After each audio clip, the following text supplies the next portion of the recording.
नमस्कार दर्शक बंधु, स्वागत करुच्ची आपण को पुणी थारे। दर्शक बंधु, आपण मैंने सबुठारु बड़ जंगल विषय यानी कि आमाजन जंगल विषय निश्चय शुणिथिबे।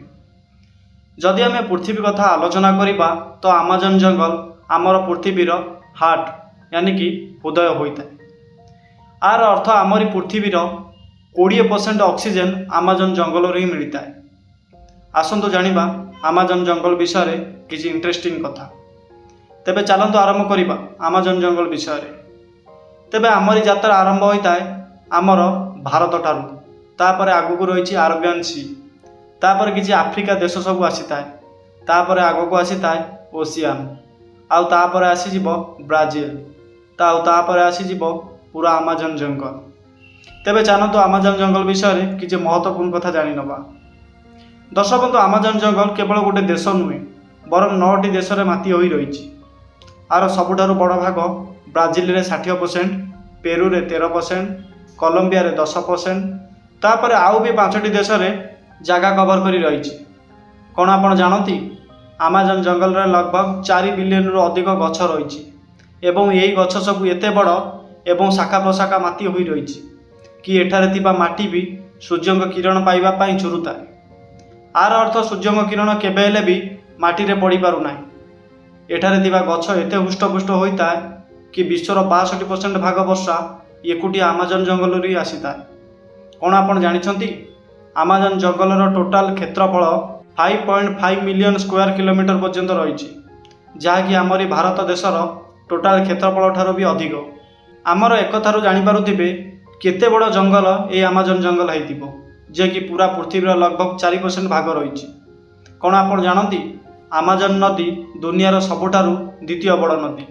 जदि आम पानी साइज रखिया कथा आलोचना करिबा तो आमाजन दुनियार सबुठारु बड़ नदी होता है। कौन आपण जानती दुनिया रे थिबा 20% नदी आमाजन नदी रे आसी मिसी थाए। आउ खास करी वर्षा दिन रे जेबे एही नदी रे पूरा पानी स्टोरेज हो जाई थाए तो विभिन्न जगह मानकरे नदीर ओसार एते अधिक बढ़ी जाई थाए कि नदीर गोटे पटरु आउ गोटे पटकू ओसार बढ़िबा बिल्कुल भी जଣା पड़ी न थाए।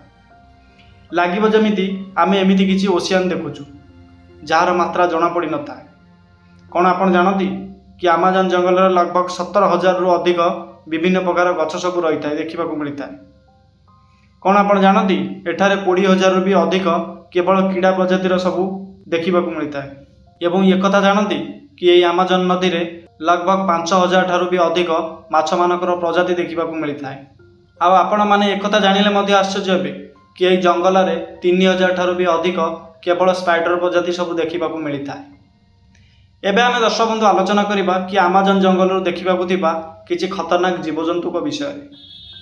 नंबर 1 रे बुलेट आंट, जहाँ को आमे बुलेट पिंपुड़ी बोली कही था। ये एक एमिति पिंपुड़ी होता है जी कि बहुत छोट होता है, किंतु आपण माने तो बहुत प्रकार पिंपुड़ी देखिथिबे, किंतु बुलेट आंट भली पिंपुड़ी आपण केबे देखि नथिबे।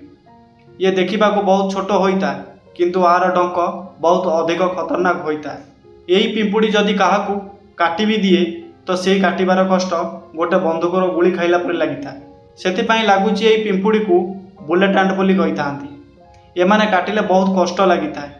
आउ एमाने जदि काटंती ताहले धैर्य करी रहिबा बहुत मुश्किल हो जाता। ये काटिले बहुत जल्दी ज्वर भी आसी था, सेथिपई याको बुलेट आंट पिंपुड़ी कुआ जाइथा।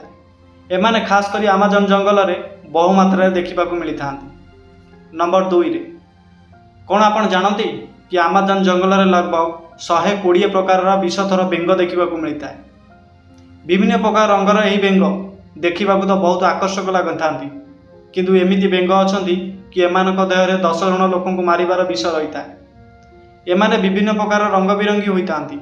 आउ एमाने खास करी वर्षा दिन रे बेसी देखा मिलता। एठा को स्थानीय लोक माने किंबा टूरिस्ट जेते बेले बुलिबा को आसंती तो समस्ते यही बेंग को देखिले समस्ते दूर को चली जाती, कारण यही बेंग बहुत खतरनाक एवं विषधर होता। नंबर 3 रे आनाकुंडा। दर्शक बंधु, आनाकुंडा साप आपण माने हॉलीवुड फिल्म मानकरे निश्चय देखिथिबे। एमाने गोटे जगह मानकरे बहुत एवं बड़ बड़ साप रही थांती, आ मनीष को डायरेक्ट गिली दियंती। किंतु प्रकृत में आमाजन जंगल में एते बड़ बड़ आनाकुंडा साप देखा बिल्कुल भी मिली ना थांती।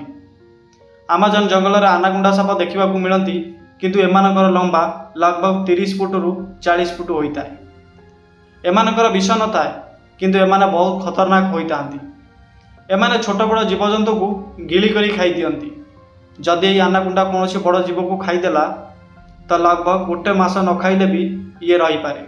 ଆଉ ଏମାନେ ଅଧିକାଂଶ ସମୟ ପାଣି ଏବଂ ଦଳ ଜାଗାମାନଙ୍କରେ ରହିଥାନ୍ତି। ଦର୍ଶକ ବନ୍ଧୁ, ନମ୍ବର 4ରେ କ'ଣ ଆପଣ ଜାଣନ୍ତି କି ଆମାଜନ ଜଙ୍ଗଲରେ ଗୋଟେ ଏମିତି ନଦୀ ଅଛି ଯାହାର ଟେମ୍ପରେଚର लगभग 110 ଡିଗ୍ରୀରୁ ଅଧିକ ହୋଇଥାଏ। ଏଥିରେ ବିଭିନ୍ନ ଜାଗାମାନଙ୍କରେ ପାଣି ଫୁଟୁଥିବାର ବି ଦେଖାଯାଇଥାଏ।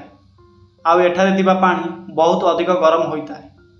ଏଠାରେ ବାସ କରୁଥିବା ଜନଜାତି ଲୋକମାନେ ଯଦି କାହାର ବି ମୃତ୍ୟୁ ହୋଇଥାଏ ତ ସେମାନେ ସେହି ଶରୀରକୁ ପୋଡ଼ିବା ବଦଳରେ ସେହି ନଦୀରେ ବଡ଼ିକୁ ପକାଇ ଦିଅନ୍ତି।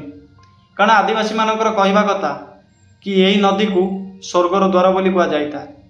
ନମ୍ବର 5ରେ ଆମାଜନ ଜଙ୍ଗଲରେ ସବୁଠାରୁ ଖତରନାକ ପଶୁ ବାଘକୁ ମାନନ୍ତି, ଯାହାକୁ ଜାଗୁଆର ବୋଲି କୁହନ୍ତି। କାରଣ ଏମାନେ ତେନ୍ଦୁଆ ଭଳି ବହୁତ ଫୁର୍ତ୍ତିଲା ହୋଇଥାନ୍ତି। ଏହି ବାଘ ମଣିଷମାନଙ୍କ ଠାରୁ ଦୂରରେ ରହିଥାଏ ଆଉ ଇଏ ଅନ୍ୟ ପଶୁମାନଙ୍କୁ ନିଜର ଶିକାର କରିଥାଏ। ନମ୍ବର 6ରେ କ'ଣ ଆପଣ ଜାଣନ୍ତି କି ଆମାଜନ ଜଙ୍ଗଲରେ ଇଗଲ ରହିଥାନ୍ତି, ଯେଉଁମାନେ କି ବହୁତ ଖତରନାକ ହୋଇଥାନ୍ତି ଆଉ ଏମାନଙ୍କ ଆକାର ବହୁତ ବଡ଼ ହୋଇଥାଏ।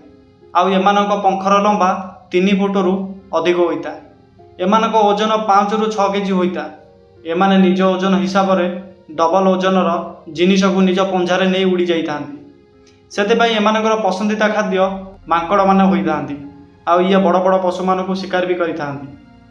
ଏମାନେ ବହୁତ ଖତରନାକ ହୋଇଥାନ୍ତି କିନ୍ତୁ ଏବେକା ସମୟରେ ଏସବୁ ପ୍ରଜାତି ଏବେ ଧୀରେ ଧୀରେ ଲୁପ୍ତ ହେବାକୁ ଲାଗିଲେଣି।